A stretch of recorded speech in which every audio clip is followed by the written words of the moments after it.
We're happy to introduce The Movie Studio, Inc. It trades on the OTC Pink sheets under the symbol MVES and operates a video streaming platform and is a first mover digital disruptor focused on the independent motion picture content sector.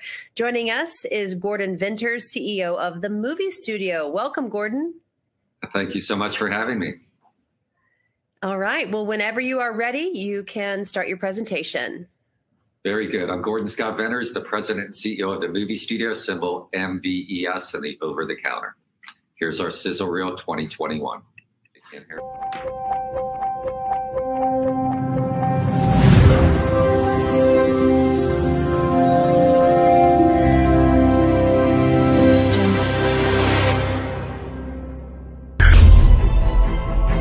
Lights. Welcome to the Movie Studio and its film library, where many great movies can get discovered. Are you an independent producer seeking an opportunity for global exposure? Or a foreign territory distributor looking for your next big seller? Or just checking us out? Well, here's where you'll find it all. What we've done, what we're doing, and our future. Camera. Let's see some action.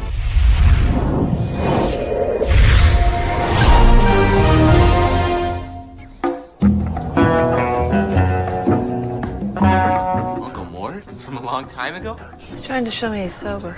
Need a place to stay, Mort? Scotch, Cuddy Sark, Scotch whiskey. It's all I sell, it's all I drink. It's the only ship that'll never sink. You're a real poet, aren't you? You gotta look at the bright side. There's always a bright side.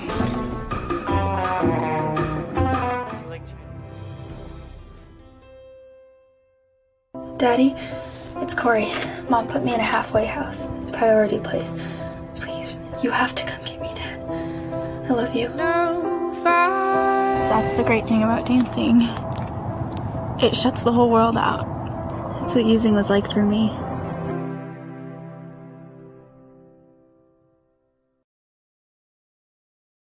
A small-town girl goes to trendy South Beach to join the modeling industry. Listen, there's this whole dark underbelly to the modeling scene. I never went home.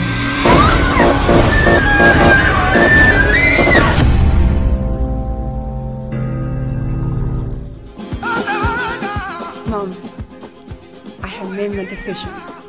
I'm going to America. Now I know what I have to do. I feel the same way. The same way. Xfinity, the future of awesome.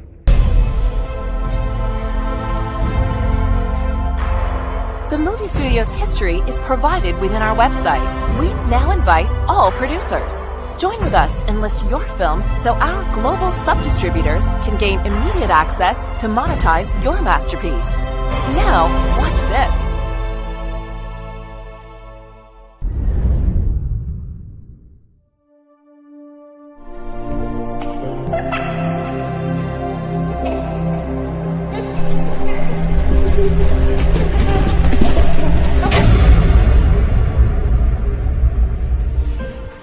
This is your dream. You can go for it. But Mom, it's like you don't even see my disability.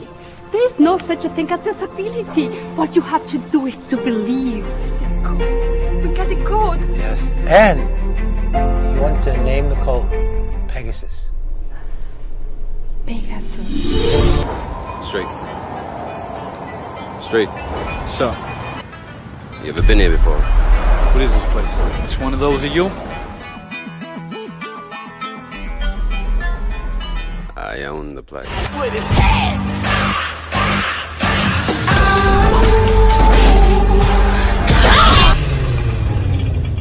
Hello, Street.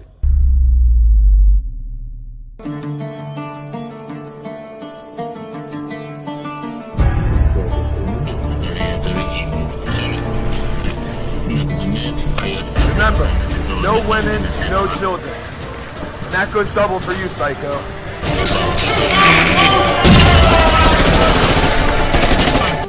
I'm on the inside. Be careful, Brooke. He's a killer.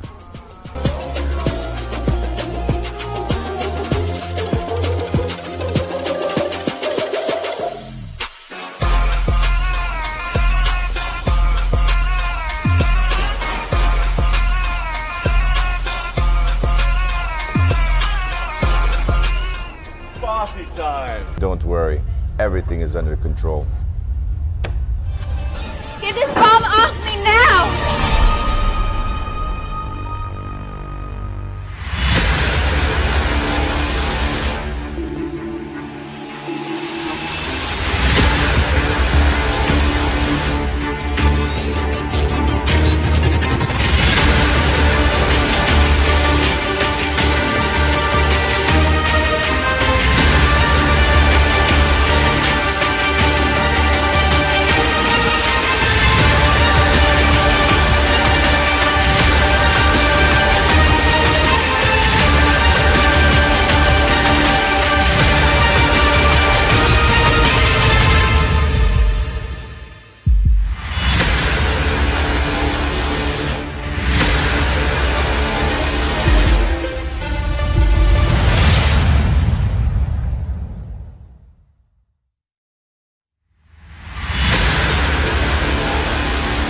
Hi, I'm Andy Dick. What's up? Get the Movie Studio app. Download it now and you could be a star. Available on the Apple App Store and the Google Play Store.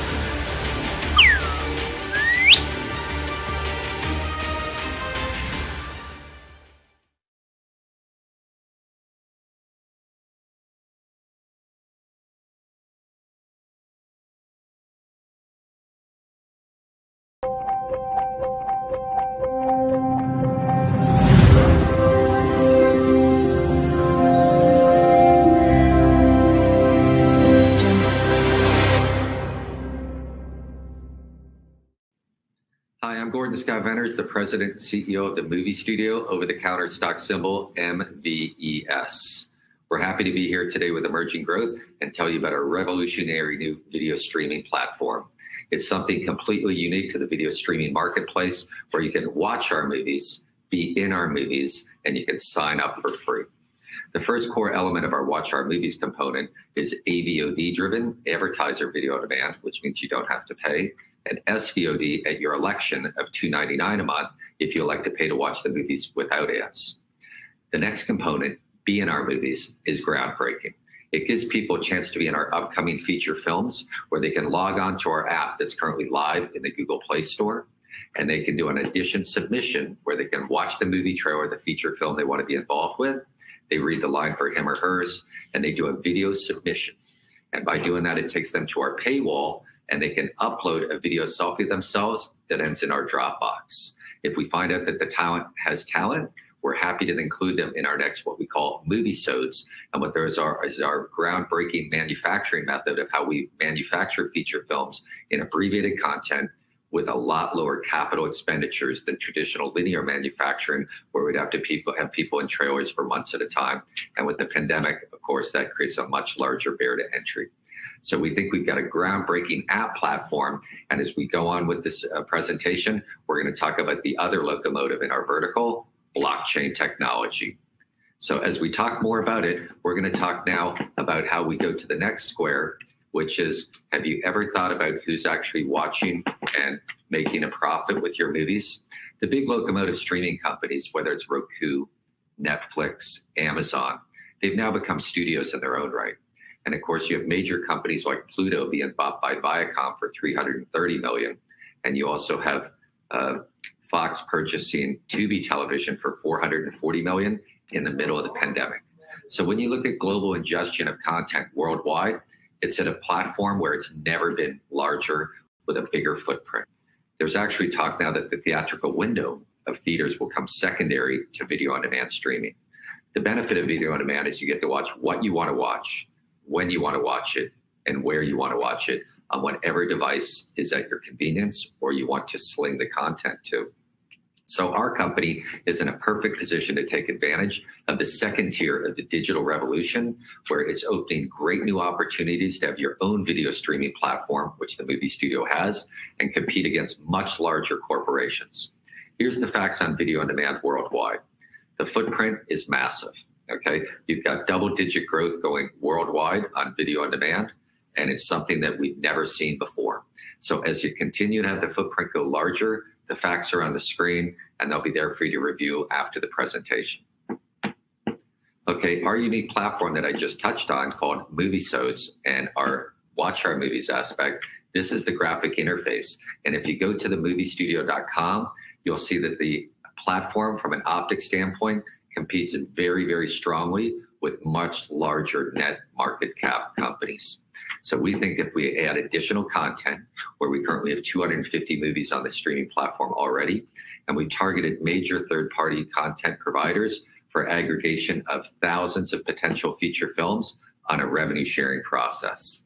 So it could grow the infrastructure of our Watch Our Movies content economically and agronomically very, very quickly as we grow the company forward. Okay, here's the next component of the Be in Our Movies. This is our groundbreaking technology, as I've told you, on the manufacturing of feature films on movie-sodes, where we shoot them in chapters, and by aggregating that content over 10 movie-sodes, we know where we have to create bridges and create a feature film without having to do the traditional linear process.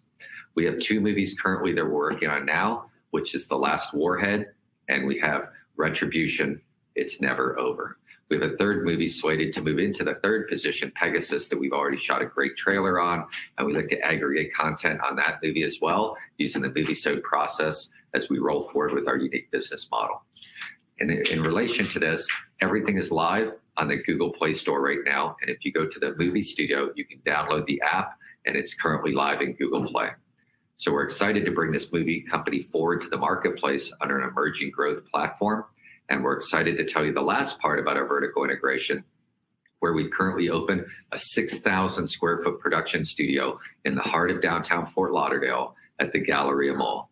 It's our main corporate studio operations. And next to it, we have a green screen that's already been inserted to manufacture commercial cutaways, insertion of our feature films, other movie-sodes, and potential shows that can vertically integrate in with our business model. So as we begin to move forward into the 21st century, one thing is sure to stay: video on demand.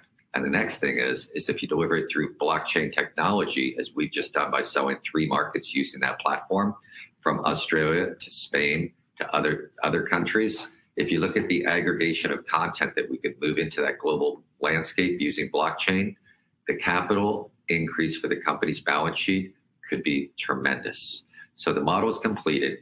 We've beta tested it, and we're ready to roll it into the marketplace. So please stay tuned and look forward to what's coming from the Movie Studio. And of course, our symbol is on Yahoo Finance under the symbol MVES, movies. And you can see our last corporation press releases that'll keep you up to date on our newest corporate actions. So I'm Gordon Scott Venners, and we're the Movie Studio. And thank you for allowing us our presentation, Emerging Growth. Great. So are you ready to answer some questions? Absolutely. Okay. Are you now more focused on creating your own content or acquiring libraries? Well, thank you. That's a great question. Our business model is the aggregation of new feature films on a revenue share process. And we look to do that in a major way by our blockchain technology for foreign and reversing those films into the foreign marketplace. And of course, taking US films into the US marketplace. So how do you acquire these libraries? Tell us a little bit about that process, and what is the cost of them, and what is the potential profit? Okay, well, due to recent changes in technology, there are major feature film libraries out there that have been orphaned by companies that have either gone out of business or they just didn't have the content relicensed. So being in the business for 25 years, I know where many of those libraries are and are targeting them for acquisition. And then there's many third-party companies now that are looking to rev share on what's called OTT, over-the-top platforms, and sharing that content with other platforms that have traffic, or they speculate will have major traffic on a revenue share. So that's pretty much the way that independent movies are going. And that's one sector that has really not been hit on hard and driven hard in the digital revolution of video streaming. You have companies like Netflix and Amazon, and of course their core focus is on releasing major theatrical release content from the studios that are going to video on demand on the second tier. Our focus are independent feature films worldwide that have interest from consumers that can tell personal stories, life stories, action stories, and they haven't been aggregated onto one platform yet that we know of, where it could be a home base where you could watch something unique, character-driven, and maybe something you wouldn't see on another OTT or video streaming platform. So that's the Movie Studio's focus on our aggregation of independent content. Okay, thank you. Describe your $5 million capital raise that flashed on your presentation, please. Is that in the form of debt or equity? And if it's debt, is it convertible? Very good question. We had a qualified Reg 1A Tier 1. We haven't requalified it as of yet, but with the right group, we could sure move into a financial instrument on the equity side and make it mutually beneficial. The company's got a very small market cap, and it has very few convertible notes out there that doesn't lean on the company. There's currently leak out agreements on the few that we have, and we're more than happy to bring in a convertible debt instrument as we grow the company towards EBITDA and earnings per share, because we're not afraid of the instrument. Where we believe that we can meet those metrics and either convert out that convertible debt note at interest, or make sure that if they're converting into equity, it's not something that's toxic to current equity shareholders. What percentage of the streaming video on demand market do you think you can attain? Wow. As the sector continues to grow exponentially, that's a great question. Nobody really knows the bottom up on video on demand. Everybody knows the top down. You know it from Netflix. If you put 10,000 in Netflix in 2006, you have $18 million today, and the market cap grew 35,000%. Of course, they offered themselves for sale to Blockbuster for $50 million when Blockbuster had a market cap of $500 million. And now everybody knows that Blockbuster is no longer. And of course, everybody knows what Netflix market cap is, joined by Amazon, HBO Plus, the Peacock channel doing their own video streaming app with their tile on smart television. So the major studios have really looked at the top-down model. The movie studio's focus is to really look at the bottom up. So there's so much free independent content out there with great quality that just hasn't been aggregated. So I really don't have the core answer to give you on what that bottom up percentage is. However, speculatively speaking, I think it's a huge piece of market share. Thank you for that. Talk to us about any proprietary technology that you have that the majors could use. Okay, another question that's great. The proprietary aspect is changing so quickly. You used to have Screen Actors Guild where you couldn't put stars in independent films, and now they have FICOR that came from them so they could go to work in other areas and earn a living. It's the same way with us. The proprietary word isn't as strong as we'd like to leverage. What we'd like to do is aggregate strategic partners into this model, and if they're not happy, they don't have to stay. So the real core piece of engineering that we have is the movie-sode model.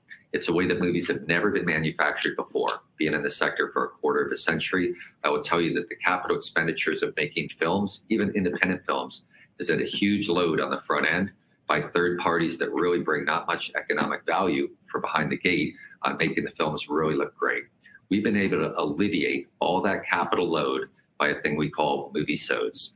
And movie-sodes are basically a model where we shoot movies in chapters, and then after we assimilate those chapters, it completes the story. And we're releasing those now currently on social media. We've just done Movie-Sode 1 for the movie Retribution. We've also done Movie-Sode 1 for Last Warhead, and we're getting ready for the next steps into those. And as we complete the Movie-Sode process, it's a great part of engineering feature films. You don't have to put the stars in hotels for a month at a time, pay all their expenditures, keep them away from their family. If you can shoot the star for 2 days and bring 8% of that content to the screen, and you don't have to all that capital load, we think that's a huge groundbreaking way that movies are going to be made from today going forward, where people are going to say, why does that have to cost that much? It doesn't really make sense. We're interested in what the people see and what the content is, not what the people get.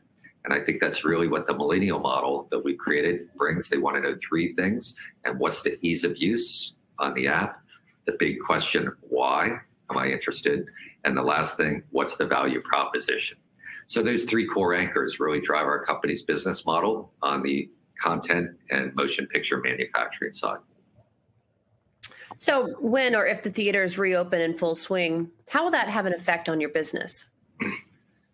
Well, as you know, there's been ever-changing press on the theatrical window. And of course, AMC has been the locomotive for so long of driving feature film box office receipts. And of course, everybody's aware that Universal disrupted that model when they released Trolls directly to video on demand and did $130 million roughly in revenues in the first weekend alone.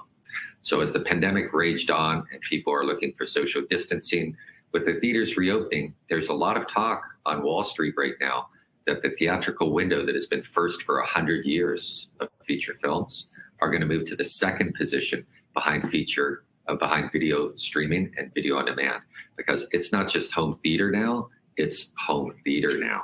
So after you watch the feature film at home, you might get a few tickets in your email or your Dropbox that said, if you'd like an out-of-home experience with you and your family, please go to AMC, have a great dinner and some popcorn, and watch it on a really large screen. So that's my speculation, that I believe that theatrical window will move to the second position behind video streaming and video streaming platforms. Interesting.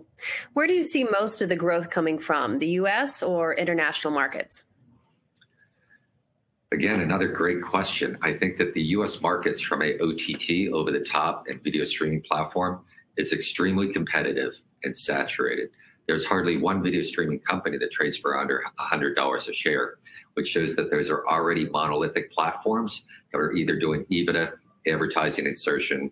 There's one thing for sure, they've got a whole bunch of eyeballs. On foreign, coming towards the US, not so much. So if we aggregate feature films from France, Germany, Australia, and other countries from Europe and bring them to the US, not only does that touch on where people come from and their legacies and their ethnicity, we think we can do very, very well by being a core source of indie films coming to the US. And of course, with us taking independent movies that we aggregate to the foreign markets. Thank you for that answer. So when you say revenue sharing for content, how would that be structured? Okay, we've already done one of those transactions. It's new in the marketplace. And what it is people that put money into feature films, they used to have the word E, exclusivity. If they gave it to a distributor, it was gone. And they hope to see their ROI or their money back. In the history of that feature film distribution platform that I've been associated with for a long time, it hasn't worked out well for the majority of independent content creators. So they've decided to leave the word exclusive behind and say non-exclusive. So if the movie's out there getting eyeballs, whether it's on our platform or a competing platform, for the owner of that feature film, it's not competing. It's revenue for them to get their money back for what they put into the movie to begin with. So we think that the revenue share model is going to continue to grow exponentially. As a content creator would say, I would rather 50% revenue from this company and that company and that company and that company versus giving my exclusive rights to one company that might not be able to monetize it in any of those verticals. All right. So speaking of that, what percentage of revenue will come from ads versus subscriptions? Wow, you're just asking so many great questions today. It's great to be here at the conference, by the way. The metrics on that are moving very, very quickly. As you know, subscription video on demand has been around for quite some time. Just look at Comcast. And of course, the cutting the cable model, where 16,000 people have been cutting their cable cord every day. And you have other companies like Fubo that did tremendously by disrupting that market share. We look to do the same. And we believe that the cutting cord epidemic is here to stay, because you only want to subscribe for the content that you're interested in.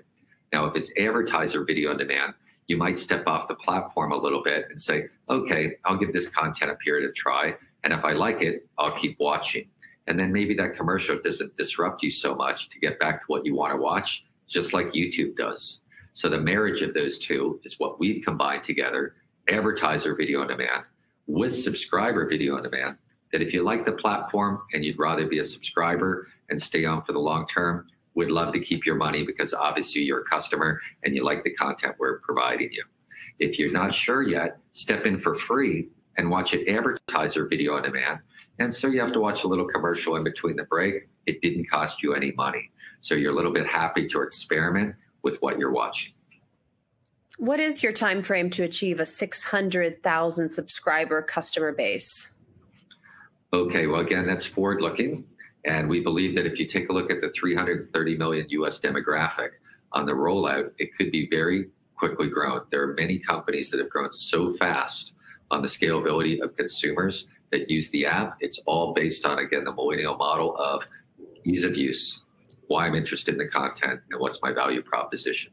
So we would love to target that as we roll out the ads, and hopefully the model grows organically. And if we're able to achieve that platform at $299 a month, obviously that's $1.5 million to $1.8 million a month in EBITDA. and with no real capital expenditures on the platform of be in our movies or watch our movies once the content is loaded onto the video streaming platform, which we own and control. It's not a white label. That gives us the ability to really control those revenues to the bottom line. So hopefully we could see that growth depending on how our ads roll out onto social media platforms that we've targeted like Facebook and Instagram. And we're getting ready to launch that platform eminently onto the ad aspect side. Okay. Are you currently being audited, and do you plan to uplist to the QB or QX? Yes, we currently are underway with the PCOB audit. I can't give you too much information on that. I will tell you that we've engaged our accountants to get everything in good order for submission for our accounting form. And of course, we would love to uplist to the OTC, QB or QX. And what is your year-over-year expected growth? Okay, well, if you look at the video on demand streaming growth, it's been roughly around 16% per month if you take the aggregate of video streaming. So that exponential growth would be over 100% in a year. With us just coming out of beta test, there's the possibility that this company could ratchet and scale even quicker. And again, it might not launch depending on consumers' interest if they don't find any interest in the model. So we always like to make that clear with potential investors or people that want to participate with the company that nobody knows what's going to be next when it's the next hot platform. The only one that knows for sure is the consumer that finds value in that app or that video streaming platform. What is the ownership of your studio? Do you own it outright? No, we've done a lease in a beautiful mall called the Galleria Mall in East Fort Lauderdale. And as streaming has retooled not only the way people ingest content, of course, it's retooled the way people shop. So we're able to get a tremendous value proposition in the beautiful Galleria Mall, which puts us next to huge A-list companies like Dillard's and Macy's and potential strategic partners that could obviously let us shoot their locations for upcoming movie-sodes, possible product placement into these feature films. As long as they felt comfortable with the company's infrastructure, these smaller companies are interested in putting their location or their product into feature films because it's an infomercial that lasts forever. It's not in the commercial where you might take a break. When you're in the body of the content, whatever the product is, you're going to say, wow, I really like that. And maybe you go to their shopping cart or you purchase it later. So it's got a great ability for them to actually drive traffic to virtual POS, point of sale, from a product placement and a location standpoint. So that's why we took such a strong presence in our first move with the studio. And then there's a huge space next to us that could actually potentially be turned into something even bigger. So we think we've got a great strategic on our brick and mortar aspect, and the CapEx is tremendously right for our company. And we're in for a few years, and we feel very confident we can utilize our brick and mortar in that time frame. And where we go from that point forward, we go from that point forward. Last question. When you discuss acquiring libraries, are you doing that with cash or with stock or with both? We've targeted a few for acquisition in the past. We did one with the previous debt that we converted, and then another one we looked for an equity that was unable to be achieved. So it really depends. Some of these libraries are in bankruptcy, and they could be a blended instrument. It really depends on their interest in really bringing the content into something special where they feel that it's going to monetize. So as we target the new libraries going forward, again, we know where to look for them, and it's really up to the people that control the distribution rights / ownership rights on those feature films, if they want to license them to us, or we make an acquisition of the content. Fantastic. Gordon, thank you so much. Tell us your website and where people can find you. Thank you very much. The website is www.themoviestudio.com. And of course, the symbol on Yahoo Finance is MVES. And of course, you can get the app in the Google Play Store by typing in Google Play Store for The Movie Studio. Fantastic presentation. Thank you so much. We look forward to your updates. Thank you so much for having us. All right, everyone. What a great day. We have one last company to present. They're coming up next. Please remember there's going to be a black screen for a brief moment as we move to this last company to present. So stay with us. We'll be right back.